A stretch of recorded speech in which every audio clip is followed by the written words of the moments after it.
আলহামদুলিল্লাহ 2026 সালের শবে কদর চলে এসেছে। এই আগামী মঙ্গলবার রাতে, মার্চ মাসের 10 তারিখের রাতেই 21শে বেজর রাত্রির প্রথম শবে কদর, তারপর 23শে শবে কদর বৃহস্পতিবার রাতে, তারপর শনিবারে 25শে শবে কদর, আর বড় শবে কদর যেটা 27শা শবে কদর বড় সারা রাত জাগ্রত থাকবেন সোমবার দিবাগত রাত্রিতে, মার্চ মাসের 16 তারিখ রাত্রিতে, এবং একেবারে শেষে বুধবারে হচ্ছে একেবারে 29শে শবে কদর। তাই অবশ্যই আমার প্রত্যেকটা মহিলা মা বোন ভাই বোনদেরকে আজকে আমি এই ভিডিওটা দেখে এই 2026 সালের বেজর রাত্রির শবে কদর এবং বড় শবে কদর যেটা 27শে শবে কদর সারা রাত জাগ্রত থাকতে হয়, আপনাদেরকে একদম সহজে আমি ইবাদত করার নিয়ম কানুনটা বলে দেব। শবে কদরের রাত্রিতে আপনারা শবে কদরের নামাজের নিয়ত কিভাবে করবেন আরবিতে না পারলে কোনো সমস্যা নেই, বাংলাতে অতি সহজে নিয়তটা করে শবে কদরের নামাজ পড়তে পারবেন। এবং শবে কদরের নামাজের কোন সূরা দিয়ে পড়বেন সেটা তো জানেন না, বলে দেব। এবং শবে কদরের নামাজের কত রাকাত পর পর মুনাজাত করবেন সেটাও বলে দেব। এবং সর্বশেষ এটাও বলে দেব, আপনারা যে বেজর রাত্রিতে আছে, নবীজি বলেছেন রমজানের 20 তারিখে পরে শেষের 10 দিন বেজর রাত্রিতে তোমরা শবে কদর তালাশ করো। তাহলে 21শে শবে কদর এই মঙ্গলবার রাত্রিতে আপনি কত রাকাত নামাজ পড়লে চলবে ছোট করে সেটাও বলে দেব। তারপর 23শে শবে কদর বৃহস্পতিবারে সেটাও বলে দেব।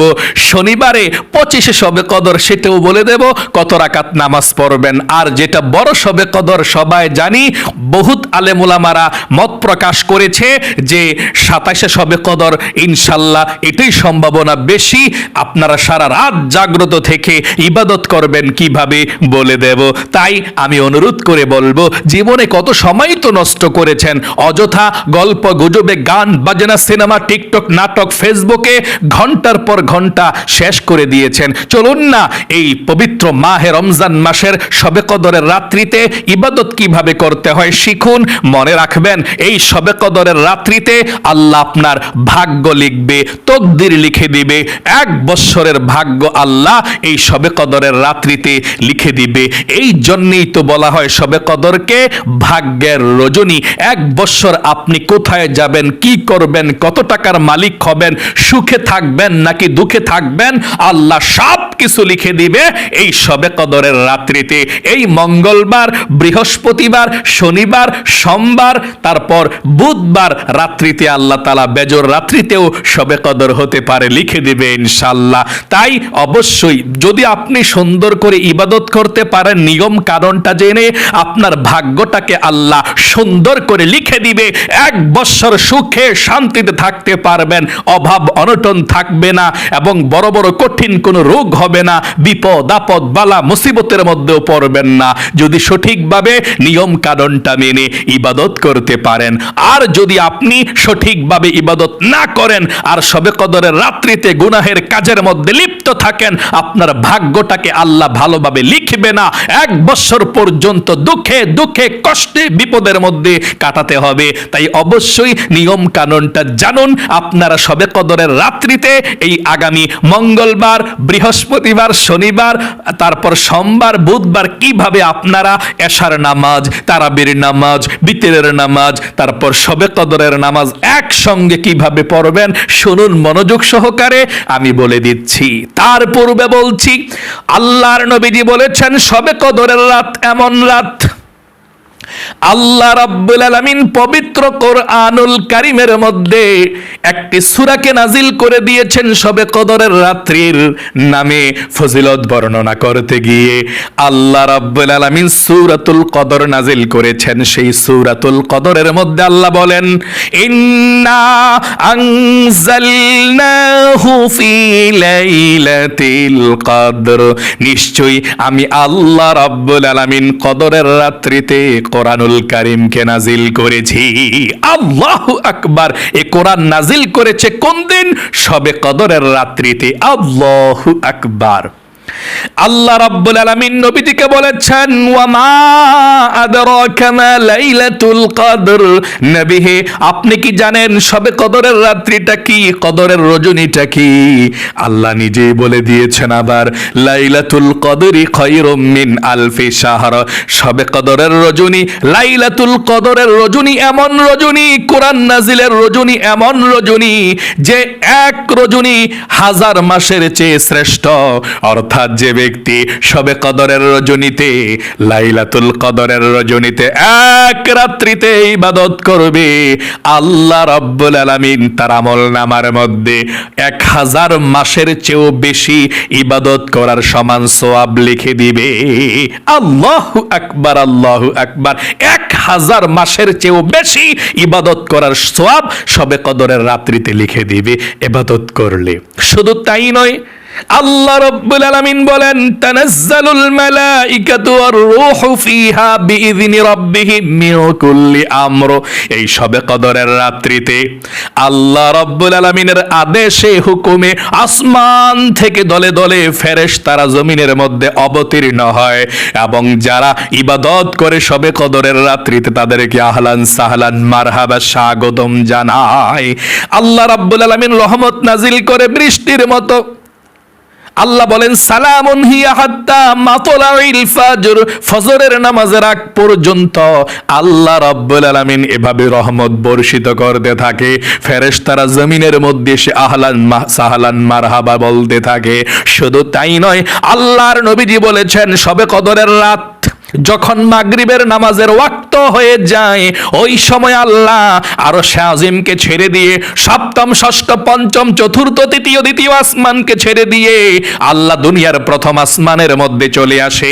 দুনিয়ার প্রথম আসমানের মধ্যে এসে পৃথিবীর সব মানুষকে, আপনাকে আমাকে ডাকতে থাকে। আল্লাহ বলেন, ও আমার গুনাহগার বান্দা বান্দিরা, আজকে শবে কদরের রাত্রিতে আমি আল্লাহ রাব্বুল আলামিন আরশে আজিমকে ছেড়ে দিয়ে চলে এসেছি তোমাদের গুনাহগুলো ক্ষমা করার জন্য। আমার কাছে ক্ষমা চাও।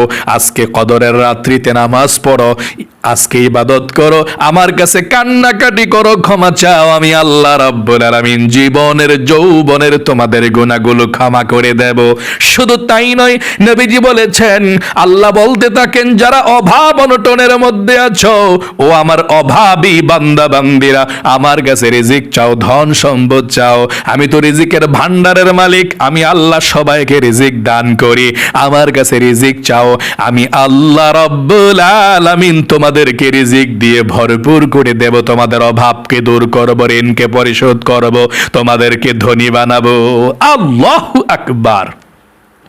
নবীজি বলেছেন, আরো বলতে থাকেন, কি আছো বিপদের মধ্যে, বালা মুসিবতের মধ্যে, দুঃখ কষ্টের মধ্যে, অভাব অনটনের মধ্যে, পেরেশানির মধ্যে, মনের আশা পূরণ হয় না, আমার কাছে বলো, আমি আল্লাহ তোমাদের দুঃখ কষ্ট পেরেশানি যন্ত্রণা বালা মুসিবত হতাশা দুশ্চিন্তা পেরেশানি সব দূর করে আল্লাহ আমি তোমাদের মনের মধ্যে শান্তির ফয়সালা করে দেব।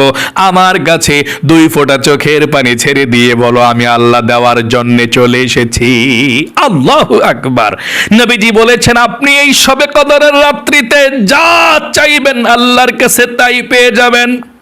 এই জন্য শবে কদরের রাত্রিতে অবহেলা করবেন না। অতীতের জীবনের সমস্ত পাপের অধ্যায়গুলো আল্লাহ মুছে দিবে এই শবে কদরের রাত্রিতে সঠিকভাবে ইবাদত করে আল্লাহর কাছে দোয়া করতে পারলে। সঠিক নিয়মটাই আপনাদেরকে বলে দেব। চলুন তাহলে এক্ষুনি আমরা বলে দিচ্ছি আপনাদেরকে এই শবে কদরের রাত্রিতে আপনারা কিভাবে ইবাদত করবেন। নবীজি বলেছেন, তোমরা রমজানের শেষের 10 দিনের বেজর রাত্রিতে শবে কদরকে তালাশ করো। বেজর রাত্রি কোনটা? 21, 23, 25, 27, 29 এই 5টা বেজর রাত্রি। এই বেজর রাত্রিতে আপনি ইবাদত করবেন, শবে কদর তালাশ করবেন। এই 5টা বেজর রাত্রির মধ্যে মেইন হচ্ছে একটা, যেটা বেশিরভাগ আলেম ওলামারা বলেছেন, মত দিয়েছেন, ওই দিনই শবে কদর হতে পারে। শবে কদরের নির্দিষ্ট কোনো রাত নেই, এটা অনুমান করে আলেম ওলামারা বলেছেন, এই জন্য নবীজি বলেছেন তোমরা শবে কদর পাওয়ার জন্য প্রতিদিন রাত্রে তোমরা ইবাদত করবে, শেষের বেজর রাত্রিতে তালাশ করবে, 5টা বেজর রাত্রিতে।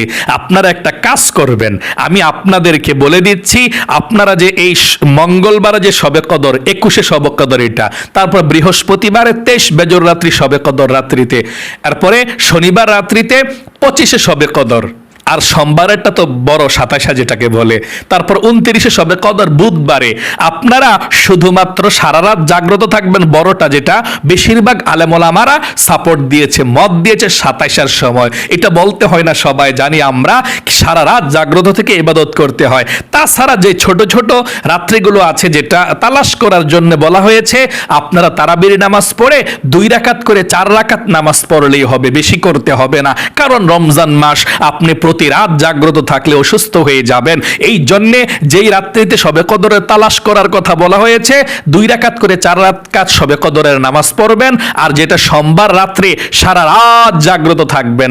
আশা করি বুঝতে পেরেছেন। তাহলে চলুন আমি এক্ষুনি আপনাদেরকে বলে দিচ্ছি, আরেকটি কথা বলে দিচ্ছি, আপনারা যদি শবে কদরকে মিস করতে না চান, বেজোর জোর রাত্রি চাওয়ার দরকার নাই। একদম সহজভাবে 20 রমজান থেকে, মনে করেন মঙ্গলবারে 21 মানে বেজর রাত্রি, তাই না? মঙ্গলবারের পর থেকে যতদিন আছে 10 দিন, একেবারে প্রতিদিন রাত্রে 2 রাকাত করে 4 রাকাত শবে কদরের নামাজ পড়বেন। আশা করি বুঝতে পেরেছেন।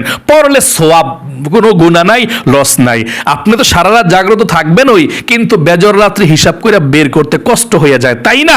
এই জন্যে 21 রাত্রির পরে, এই মঙ্গলবারের পরে, মঙ্গলবার, বুধবার, বৃহস্পতিবার, শুক্রবার, শনিবার, রবিবার, সোমবারে তো বড় শবে কদর, সারা রাত জাগ্রত থাকবেন। তারপর মঙ্গলবার, সামনের মঙ্গলবার, বুধবার, একেবারে মানে রোজা যতদিন আছে একেবারে সব রাত্রিতে 2 রাকাত করে 4 রাকাত করে প্রতি রাত্রি আপনারা শবে কদরের নামাজ পড়বেন। তাহলে আর জিজ্ঞেস করতে হবে না যে হুজুর কোনটা বেজর রাত্রি আর কোনটা জোর রাত্রি, তাই না? আপনাদেরকে বলতে হবে না। আশা করি খুব সুন্দর করে বুঝতে পেরেছেন। প্রতিদিন রাত্রি পড়বেন, 10 রাত্রিতে প্রতিদিন রাত্রে 2 রাকাত করে 4 রাকাত করে নামাজ পড়বেন ইনশাআল্লাহ। আশা করি বুঝতে পেরেছেন। চলুন এক্ষুনি আপনাদেরকে বলে দিচ্ছি, একসঙ্গে আপনারা শবে কদরের নামাজটা কিভাবে আপনারা আদায় করবেন। এই শবে কদরের রাত্রিতে আপনারা এশার নামাজের আজানটা যখন দিবে, এশার নামাজের 4 রাকাত সর্বপ্রথম সুন্নত নামাজ যদি মন চায় পড়বেন, মন না চাইলে প্রয়োজন নাই। এ সুন্নত না পড়লে গুনাহ হয় না, এটা সুন্নতে জায়েদা বলে। নবীজি মাঝে মধ্যে পড়তেন, মাঝে মধ্যে পড়তেন না। এই সুন্নত না পড়লে গুনাহ হয় না। তারপর এশার নামাজের 4 রাকাত ফরজ নামাজ পড়বেন, তারপর এশার নামাজের 2 রাকাত ছোট সুন্নত নামাজ পড়বেন। তারপর অন্যান্য দিন যেভাবে তারাবির নামাজের জন্য দাঁড়িয়ে যান, ঠিক আপনি তারাবির নামাজের জন্য দাঁড়িয়ে যাবেন। অর্থাৎ 4 রাকাত এশার নামাজের ফরজ, 2 রাকাত ছোট সুন্নত, তারপর আপনি তারাবির নামাজের জন্য দাঁড়িয়ে যাবেন। তারাবির নামাজের জন্য দাঁড়িয়ে একেবারে 20 রাকাত তারাবির নামাজ আপনি পড়বেন। বা অনেকে যদি কম পড়েন, এটা আপনাদের ইচ্ছা, শরীর খারাপ থাকলে কম পড়েন, তবে শবে কদরের রাত্রিতে কম পড়বেন না, নামাজ পড়লেই সওয়াব হয়। আচ্ছা, তাহলে 20 রাকাত তারাবির নামাজ পড়বেন। তারাবির নামাজ পড়ার পরে অন্যান্য রাত্রিতে কি করেন? 3 রাকাত বিতিরের নামাজ পড়ে ফেলেন, তাই না? কিন্তু শবে কদরের নামাজ যদি পড়েন, তাহলে আপনি বিতিরের নামাজটা তারাবির নামাজের পরে পড়বেন না। এই বিতিরের নামাজটা আপনারা একেবারে সবার পরে, শবে কদরের নামাজটা পড়ার পরে আপনি 3 রাকাত বিতিরের নামাজ পড়বেন। আশা করি বুঝতে পেরেছেন। নবীজি এভাবে শবে কদরের নামাজ পড়তেন। তারাবির নামাজটা পড়ে, তারপরে শবে কদরের নামাজ পড়ে, তারপরে বিতিরের নামাজটা পড়বেন। সবার শেষে বিতিরের নামাজটা রেখে দিবেন। আশা করি বুঝতে পেরেছেন। ঠিক আছে, তারাবির নামাজটা সুন্দর করে পড়বেন। এশার নামাজ পড়ে তারাবির নামাজটা পড়ে 3 রাকাত বিতিরের নামাজ পড়বেন না। 3 রাকাত বিতিরের নামাজ রেখে দিয়ে আপনি দাঁড়িয়ে যাবেন শবে কদর নামাজ পড়ার জন্য। ঠিক আছে, দাঁড়ালেন শবে কদর নামাজ পড়ার জন্য। দাঁড়িয়ে সর্বপ্রথম আপনাকে জানতে হবে শবে কদরের নামাজটা কি। এটা কি সুন্নত নাকি নফল নাকি ওয়াজিব নাকি ফরজ, সেটা আপনাকে জানতে হবে। উত্তর হলো শবে কদরের নামাজ হচ্ছে নফল নামাজ। আচ্ছা, শবে কদরের নামাজ কত রাকাত পড়তে হয়? এটা নির্দিষ্ট কোনো সংখ্যা নেই। আপনি যদি তালাশ করেন যে 21, 23, 25, 29 এভাবে বেজর রাত্রিতে 2 রাকাত করে 4 রাকাত পড়লেই চলে। আমরা মসজিদের মধ্যে মুসল্লিরা আমরা 2 রাকাত করে 4 রাকাত পড়ি বেজর রাত্রিতে তালাশ করার জন্য। আপনি 2 রাকাত করে 4 রাকাত পড়বেন। তাছাড়া যেটা বড় শবে কদরে 2026 সালে সোমবার রাত্রে সারা রাত পড়বেন, 12 রাকাত পড়বেন কমপক্ষে। মোট কথা আপনি 2 রাকাত থেকে শুরু করে যত রাকাত মন চায় তত রাকাত পড়তে পারেন, কোনো সমস্যা নেই। আচ্ছা, শবে কদরের নামাজের নিয়তটা কিভাবে করতে হয় সেটা তো জানলেন না।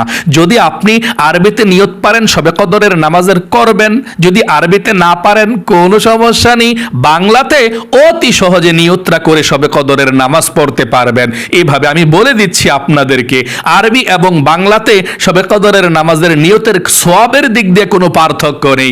আরবিতে নিয়ত করলে যে সওয়াব, বাংলাতে নিয়ত করলে সে সওয়াব। তাহলে কোনো সমস্যা নেই, যেভাবে আপনার মন চায় সেভাবে নিয়ত করে নামাজটা পড়তে পারেন। সর্বপ্রথম আমি আপনাদেরকে আরবি নিয়তটা বলে দিচ্ছি, তারপরে বাংলাটা বলে দেব। আরবিটা আমার সঙ্গে এভাবে বলুন শবে কদরের নামাজের নিয়তটা। নাওয়াইতু আন উসাল্লিয়া লিল্লাহি তাআলা রাকাতাই সালাতিল লাইলাতুল কদরি নাফলি মুতাওয়াজ্জিহান ইলা জিহাতিল কাবাতিশ শরীফাতি। আল্লাহু আকবার। আবারও বলছি, আপনি যদি শবে কদরের নামাজের নিয়তটা আরবিতে করতে চান এইভাবে করবেন।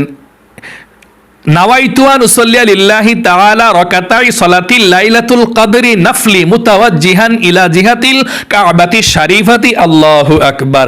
আর যদি আপনি বাংলাতে করতে চান অতি সহজে, কোনো সমস্যা নেই, বাংলাতে এভাবে করবেন নিয়তরা। আমি কিবলামুখী হয়ে 2 রাকাত শবে কদরের নফল নামাজ আদায় করছি। আল্লাহু আকবার। আবারও বলছি, আপনি বাংলাতে নিয়তরা করলে এভাবে করবেন, আমি কিবলামুখী হয়ে 2 রাকাত শবে কদরের নফল নামাজ আদায় করছি। আল্লাহু আকবার। আচ্ছা, কোন সূরা দিয়ে শবে কদরের নামাজ পড়বেন সেটা তো জানলেন না। উত্তর হলো, আপনি বড় সূরা দিয়েও শবে কদরের নামাজ পড়তে পারেন, ছোট সূরা দিয়েও পড়তে পারেন, যে কোনো সূরা দিয়ে পড়তে পারেন। প্রথম রাকাতে সূরা ফাতিহার পরে একটা সূরা মিলাবেন, যে কোনো সূরা। দ্বিতীয় রাকাতে সূরা ফাতিহার পরে আরেকটা সূরা মিলাবেন। এভাবে 2 রাকাত শবে কদরের নামাজ শিখতে পারলে আপনি সব নামাজ পড়তে পারবেন। আমি একদম সহজে আপনাদেরকে দেখিয়ে দেব। আচ্ছা, কত রাকাত পর পর মুনাজাত করতে হবে সেটা বলে দেব। আপনার শবে কদরের নামাজ 2 রাকাত করে যখন 4 রাকাত নামাজ পড়বেন, এই 4 রাকাত নামাজের পরে মুনাজাত করবেন। তাহলে 2 রাকাত নামাজের পরে আপনি কি পড়বেন? 2 রাকাত শবে কদরের নামাজ পড়ার পরে পড়বেন আস্তাগফিরুল্লাহ, আস্তাগফিরুল্লাহ, এটা পড়লে চলবে। তারপর 4 রাকাত নামাজ যখন শবে কদরের হয়ে যাবে, আপনি আস্তাগফিরুল্লাহ, আস্তাগফিরুল্লাহ পড়বেন, পরে আপনি বসে আল্লাহর কাছে মুনাজাত করবেন। আপনি যখনই মুনাজাত করবেন 4 রাকাত পর পর মুনাজাত করলে ভালো, কারণ এই রাত্রিতে আল্লাহ আপনার ভাগ্য লিখবে, তকদির লিখবে, আপনার হায়াত লিখবে, রিজিক লিখবে, আপনি সুস্থ থাকবেন নাকি অসুস্থ থাকবেন আল্লাহ লিখবে। এই রাত্রিতে আল্লাহ ভাগ্য নির্ধারণ করে থাকে এই সৃষ্টির, এই মানুষের। আল্লাহু আকবার। তাই অবশ্যই আপনি এই রাত্রিতে একটু পর পর আল্লাহর কাছে মুনাজাত করে চোখের পানি ছেড়ে দিয়ে আল্লাহর কাছে দোয়া করবেন। আল্লাহ আপনার ভাগ্যটাকে সুন্দর করে লিখে দিবে। এই জন্যে 4 রাকাত নামাজ পড়ার পর আবার অনেকে মনে করে এই শবে কদরের রাত্রি মনে হয় নামাজ পড়ার জন্য। না, শুধু নামাজের জন্য নয়। এই রাত্রিতে কতক্ষণ নামাজ পড়বেন, কতক্ষণ জিকির করবেন, কতক্ষণ মুনাজাত করবেন, কতক্ষণ কোরআন শরীফ পড়বেন, কতক্ষণ দুরূদ শরীফ পড়বেন, কতক্ষণ ইস্তিগফার পড়বেন, এইভাবে ইবাদত করে করে রাত্রটা আপনাকে কাটাতে হবে। শুধুমাত্র নামাজ পড়লেন অসুস্থ হয়ে যাবেন, দুর্বল হয়ে যাবেন, তাই না? আপনি নামাজ 12 রাকাতই পড়লেন, কিন্তু এর মাঝে অনেক কিছু পড়তে হবে, বা বেশিও নামাজ পড়া যায়। যত রাকাত মন চায় সারা রাত মন চাইলে পড়তে পারেন, কোনো সমস্যা নেই। 4 রাকাত পর পর মুনাজাত করবেন, এটি আমি আপনাদেরকে বলবো। মুনাজাত যখনই করবেন তখন কিছু জিকির করে তখন মুনাজাত করবেন। যেমন আপনি যখন 4 রাকাত নামাজ শেষ হবে বসে 1 নম্বরে সুবহানাল্লাহ আপনি 100 বার পড়বেন। সুবহানাল্লাহ একবারে এভাবে পড়বেন না, অনেকে পড়ে সুবহানাল্লাহ সুবহানাল্লাহ সুবহানাল্লাহ সুবহানাল্লাহ মানে এক শ্বাসে 100 বার শেষ হলো, মানে এক শ্বাসে 100 বার শেষ। এই সুবহানাল্লাহ কোনো সওয়াব হবে না। আপনাকে এই সুবহানাল্লাহ আল্লাহকে খুশি করতে পারবে না, আল্লাহর নারাজ হয়ে যাবে। আপনি কেমন জানি আল্লাহর সঙ্গে বেয়াদবিমূলক আচরণ করলেন, এরকম সুবহানাল্লাহ আল্লাহর কাছে দাম নাই। আপনি সুন্দর করে বলতে হবে সুবহানাল্লাহ সুবহানাল্লাহ সুবহানাল্লাহ সুবহানাল্লাহ। এক শ্বাসে একবার আপনি মনের মধ্যে আল্লাহর ভালোবাসা নিয়ে পাঠ করবেন। কিতাবের মধ্যে এসেছে যদি আপনি ঈমান এবং ইখলাসের সঙ্গে একবার সুবহানাল্লাহ বলতে পারেন, আল্লাহ রাব্বুল আলামিন আসমানে এবং জমিনের মধ্যখানে যত ফাঁকা জায়গা আছে, খালি জায়গা আছে, সম্পূর্ণ খালি জায়গাটাকে আল্লাহ রাব্বুল আলামিন নেকি দিয়ে ভরপুর করে দিবে। আল্লাহু আকবার। এই জন্য একসাথে একবার সুবহানাল্লাহ সুবহানাল্লাহ সুবহানাল্লাহ সুবহানাল্লাহ 100 বার। 2 নম্বরে আলহামদুলিল্লাহ আলহামদুলিল্লাহ 100 বার। 3 নম্বরে আল্লাহু আকবার আল্লাহু আকবার 100 বার। 4 নম্বরে লা ইলাহা ইল্লাল্লাহ লা ইলাহা ইল্লাল্লাহ 100 বার পাঠ করবেন। এই লা ইলাহা ইল্লাল্লাহ পাঠ করলে আল্লাহর আরশে আজিম পর্যন্ত পৌঁছে যায়। আল্লাহর নূরের একটা খুঁটি আছে, আরশে আজিমের মধ্যে নূরের খুঁটি হেলতে থাকে, দুলতে থাকে। আল্লাহ বলেন, রে নূরের খুঁটি কি হয়েছে, হেলতেছিস কেন, দুলতেছিস কেন? নূরের খুঁটি বলে, আল্লাহ তোমার একজন গুনাহগার বান্দা বান্দি লা ইলাহা ইল্লাল্লাহ পাঠ করেছে, আমি কিভাবে স্থির হতে পারি? তাদের গুনাহগুলো তো এখনো পর্যন্ত ক্ষমা করা হয় নাই। আল্লাহ বলেন, ও আমার নূরের খুঁটি, তারা কি আমাকে দেখেছে? না, আল্লাহ দেখে নাই। জান্নাত জাহান্নাম দেখেছে? না, আল্লাহ দেখে নাই। আখেরাত দেখেছে? না, আল্লাহ দেখে নাই। আল্লাহ বলেন, ও নূরের খুঁটি সাক্ষী থাক, যেই বান্দা বান্দি আমাকে না দেখে, জান্নাত জাহান্নাম না দেখে বিশ্বাস করে লা ইলাহা ইল্লাল্লাহ পড়েছে, আমি আল্লাহ তাদের জীবনের যৌবনের সমস্ত বড় বড় কঠিন গোপন শক্ত গুনাহগুলোকে ক্ষমা করে নিষ্পাপ করে দিলাম। আল্লাহু আকবার। এই জন্যে লা ইলাহা ইল্লাল্লাহ আপনি 100 বার কম পক্ষে পাঠ করবেন, বেশি করলে তো ভালো।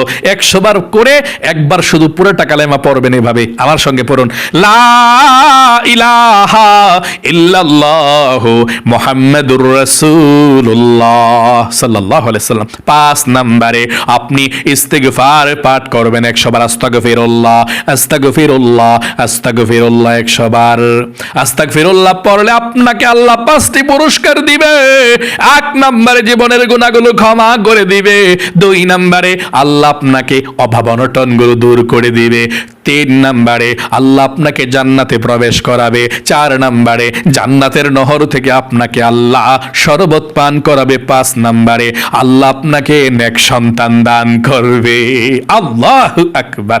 এই জন্য 100 বার আস্তাগফিরুল্লাহ আস্তাগফিরুল্লাহ আস্তাগফিরুল্লাহ আস্তাগফিরুল্লাহ এভাবে পাঠ করবেন 100 বার। তারপরে 6 নম্বরে দুরূদ শরীফ পাঠ করবেন 100 বার। সাল্লাল্লাহু আলাইহি ওয়াসাল্লাম সাল্লাল্লাহু আলাইহি ওয়াসাল্লাম। তারপরে আপনি আল্লাহ রাব্বুল আলামিনের কাছে মুনাজাত করবেন। আর যদি অন্যান্য জিকির পারেন করবেন, না পারলে আল্লাহর কাছে সরাসরি মুনাজাতের দিকে চলে যাবেন। এভাবে আল্লাহুম্মা আমিন বলে মুনাজাত করবেন। মুনাজাত করে আল্লাহর কাছে বলবেন, আল্লাহ জীবনে যত গুনাহ করেছি ক্ষমা করে দাও, মাফ করে দাও। জীবনের সমস্ত গুনাহগুলোর জন্য ক্ষমা চাইবেন, আল্লাহর কাছে হায়াত চাইবেন, রিজিক চাইবেন, আল্লাহর কাছে সুস্থতা চাইবেন, বিপদ আপদ থেকে মুক্তি চাইবেন। যারা অন্ধকার কবরে চলে গিয়েছে সবার জন্য দোয়া করবেন, এবং 1 বছর যাতে আল্লাহ ভাগ্যটাকে ভালো করে লিখে রাখে আল্লাহর কাছে আপনি আপনার ভাষায় দোয়া করবেন। এভাবে আল্লাহর কাছে আপনি সবার জন্য লম্বা মুনাজাত করবেন। আশা করি সুন্দর করে বুঝতে পেরেছেন। তারপর সবার শেষে 3 রাকাত বিতিরের নামাজ কিন্তু মনে করে পড়ে ফেলবেন। আশা করি একেবারে সহজভাবে আপনারা বুঝতে পেরেছেন। মানে 2 রাকাত শবে কদরের নামাজ একদম সহজে পড়বেন কিভাবে? ওই তারাবির নামাজ যেভাবে পড়েন, অন্যান্য 2 রাকাত নফল নামাজ সুন্নত নামাজ যেভাবে পড়ে, ঠিক শবে কদরের নামাজ এভাবেই পড়ে। যে কোনো সূরা দিয়ে পড়া যায়, তবে শুধু নিয়তটা শবে কদরের করতে হয়। আশা করি সুন্দর করে বুঝতে পেরেছেন। আল্লাহ আপনাদের সকলকে ভালো রাখুক, আপনাদের জীবনকে সুন্দর করুক। জীবনে একবার হলেও মক্কা মদিনায় যাওয়ার তৌফিক দিক আল্লাহ শবে কদরের রাত্রিতে, এটা নসিবে লিখে রাখুক। সকলে কমেন্ট বক্সের মধ্যে আমিন লিখে দোয়াতে অংশগ্রহণ করবেন এবং ভিডিওতে একটি লাইক দিবেন। যারা কমেন্ট বক্সের মধ্যে আমিন লিখে দোয়াতে অংশগ্রহণ করেছেন, ও আল্লাহ তাদেরকে তুমি ভালো রাইখো, সুস্থ রাইখো, মনের নেক আশাগুলোকে পূরণ করে দিও, আমিন। আজ এ পর্যন্তই, আবারও অন্য কোনো ভিডিওতে দেখা হবে ইনশাআল্লাহ। সেই পর্যন্ত আপনাদের সকলের সুস্বাস্থ্য আল্লাহর কাছে কামনা করে আজ এখানে বিদায় নিচ্ছি। আসসালামু আলাইকুম ওয়া রাহমাতুল্লাহি ওয়া বারাকাতুহু।